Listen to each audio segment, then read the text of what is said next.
দর্শক, সংবাদের আলো ফেসবুক পেজ এবং ইউটিউব চ্যানেলে আপনাদের সবাইকে স্বাগত জানাচ্ছি। আমি উজ্জ্বল অধিকারী। আজকে যে বিষয়টি নিয়ে আলোচনা করব সেটি হচ্ছে বেলকুচির মুকুন্দকাতির যে যানজট, সেই যানজট নিয়ে। এখানে কিন্তু প্রায়ই দেখা যায় যে প্রায়ই যানজটের কারণে কিন্তু মানুষ কিন্তু তার এই এলাকা থেকে আসলে অনেকটা মুখ ফিরে নিচ্ছে, এবং অনেকের সাথে কথা বলে যেটি জানতে পেরেছি, এখানে কিন্তু আপনার রোগীবাহী যে অ্যাম্বুলেন্সগুলো দ্রুত গতির যাওয়ার জন্য কিন্তু আসলে অ্যাম্বুলেন্স মানুষ ভাড়া করে থাকে, কিন্তু এখানে এসে কিন্তু আসলে এই রাস্তাটি পার হতে পায় দেখা যায় যে 30 থেকে প্রায় 35 মিনিটের মতো সময় লেগে যায় অনেক অ্যাম্বুলেন্সের, যেখানে আপনার 5 মিনিটে আপনার হাসপাতালে পৌঁছালে একটা মানুষের প্রাণ বাঁচত।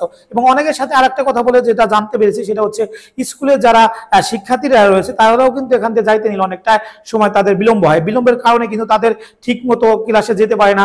বিভিন্ন সমস্যা নিয়ে কিন্তু আসলে যানজটের জন্য কারণ অনেকের সমস্যা হয়েছে, এবং এটি বারবার বিভিন্ন কারণে কি জন্য এটা যানজট নিরসন করতে পারছে না প্রশাসন, সেটি নিয়েও কিন্তু আসলে প্রশ্ন উঠেছে বিভিন্ন জনমনে। আর এলাকা বেলকুচিবাসীর একটাই দাবি, দ্রুত যেন এই যানজট নিরসনে প্রশাসন থেকে জরুরি কোনো ভূমিকা থাকে, এবং এই রাস্তাটি যদি চওড়া করা যায় তাহলে কিন্তু আসলে অনেকটাই যানজট নিরসন হবে বলে এলাকাবাসী জানান।